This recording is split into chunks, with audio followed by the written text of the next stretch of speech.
बिस्मिल्लाहिर्रहमानिर्रहीम। PMM पाकिस्तान मुहब्ब वतन movement और मुहब्ब वतन चैनल की जानिब से तमाम देखने वालों को अस्सलाम वालेकुम। चंद रोज़ पहले पार्लियामेंट में एक बिल पेश होना था। उस बिल में नैब तरामीम और EVM के मुतल्लिक़ वो तमाम कवानीन मौजूद थे जिसको पार्लियामेंट से मंजूर करवाना था, लेकिन अचानक से यह मौखर हो गया। जैसे यह मौखर हुआ तो बहुत सारी चहमगोइयाँ मंडलाने लगी, अफवाहें फैलना शुरू हो गई। आखिर इसकी क्या वजह थी कि वो अजलास ना हो सका? बहुत सारी क्यास में यह भी सोचा जा रहा था कि शायद हुकूमत और इत्तेहादियों में कुछ बन ना सकी। इत्तेहादी भी शायद EVM के हवाले से मुतमिन नहीं है और ना ही वो नैब कवानीन में कोई मज़ीद तब्दीली चाहते हैं। क्यों? अगर एक प्लेटफॉर्म है, हुकूमत और उसके साथ जो अलाइज़ हैं उनमें अगर एक असूली हम आहंगी है, तो फिर क्या इससे पहले ये तय नहीं हो जाना चाहिए था जब हुकूमत ने अजलास को बुलाया कि वो अपने अलाइज़ से पूछ ले, अपने इत्तेहादियों से बात कर ले? कहा यही जा रहा था कि मुस्लिम लीग काफ और MQM इस पे नाला हैं, उनके शायद कुछ तहफ़्फ़ुज़ात भी हैं।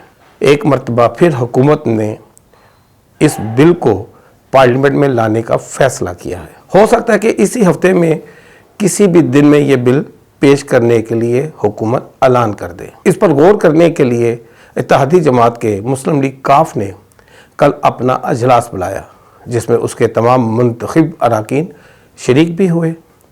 उन्होंने हुकूमत के ऊपर बहुत सारे तहफ़्फ़ुज़ात का इज़हार किया। जो सोचा जा रहा था शायद वैसा ही था। हुकूमत महंगाई को काबू नहीं पा सकती, आम इंसान को रिलीफ नहीं दिया जा रहा, उनके अवामी नुमाइंदे अगर अपने हलकों में जाएं तो हुकूमत को कैसे डिफेंड करें। इस सारी डिबेट के बाद आखिरकार उन्होंने स्पीकर पंजाब असम्बली साबिक़ वज़ीर आला पंजाब चौधरी परवेज़ इलाही को ये इख्तियार दे दिया कि वो जो चाहें फ़ैसला कर सकते हैं। अब देखते हैं कि MQM का इस बारे में क्या रद्द-ए-अमल आता है। क्या वाकई ही काफ लीग अपने रास्ते अलहदा करना चाहती है? वो हुकूमत के इस पार्लियामेंट अजलास में उनके हक़ में वोट नहीं देना चाहती, वो बिल पास नहीं होने देना चाह रही जिसको हुकूमत बहुत अहमियत दे रही है? या फिर ये गिले शिकवे करके अपने अपने मामला तय किए जाएंगे और फिर जब वोटिंग होगी फिर ये एक मुश्तरका एक अजलास होगा जिसमें हुकूमत उसके अलाइज़ मौजूद होंगे कि वो पाकिस्तानी अवाम के बेहतरीन मफाद में दोबारा से इस बारे में सोच रहे हैं। अब देखते हैं कि अजलास में क्या तय पाता है। क्या हुकूमत इस बिल को जो पार्लियामेंट में लाना चाहती है इसको अपने इत्तेहादियों समेत मंजूर करवा सकती है? और इस वक्त अपोजिशन का प्रेशर भी ज़्यादा है, वो भी एहतजाज कर रहे हैं।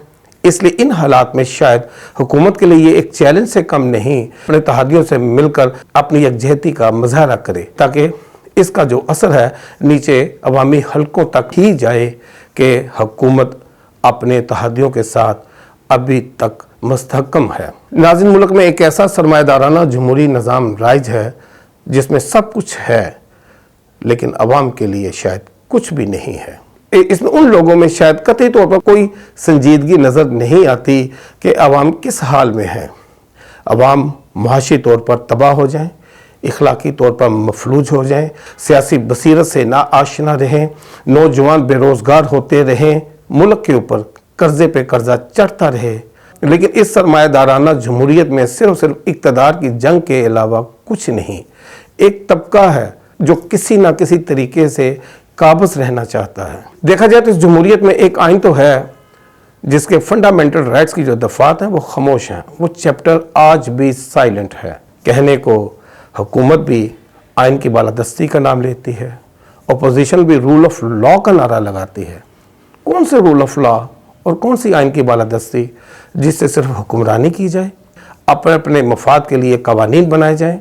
वो कवानीन जो इस आइन का हिस्सा है उस पर इम्प्लीमेंट नहीं होता। जब वो कवानीन जो असल इस आइन की रूह हैं जिससे 22 करोड़ लोग मुस्तफ़ीद हो सकते हैं उस पर अमलदारी नहीं, तो تو پھر یہ نئے قانون بنا کے آخر کیا ملے گا؟ اگر نیب کے قانون میں ترامیم ہو بھی جائیں تو اسے عام انسان کو کیا فرق پڑے گا؟ دیکھا جائے تو نیب ایک ریاستی ادارہ ہے جس نے آئین کے مطابق چلنا ہے۔ کوئی بھی شخص وہاں آ جائے اس نے تو آئین کے مطابق ہی کام کرنا ہے، اس نے تو قانون کو ہی مد نظر رکھنا ہے۔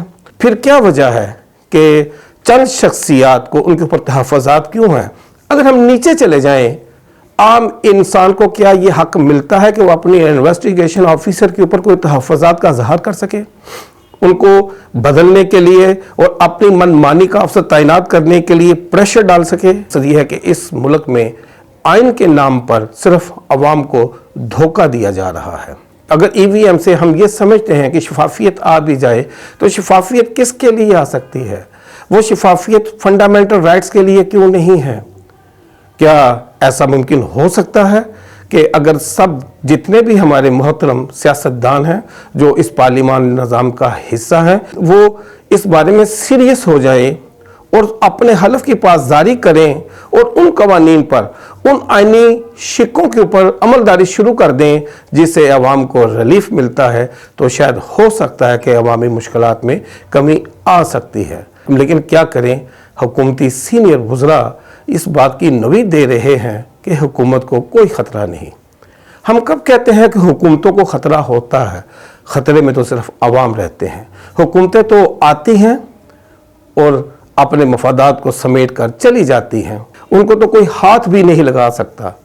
خطرے میں ہے، مسائل میں ہے تو صرف شاید عوام ہے۔ اب اس کا فیصلہ عوام نے ہی کرنا ہے کہ وہ کب تک اس جبر کو سہتے رہیں گے، مقتل میں اپنے لہو کو بہتا ہوا دیکھتے رہیں گے، نسلوں کی رسوائی کو برداشت کرتے رہیں گے۔ اپنا بہت سارا خیال رکھیے گا، ہمیں اجازت دیجیے گا۔ وآخر دعوانا ان الحمدللہ رب العالمین۔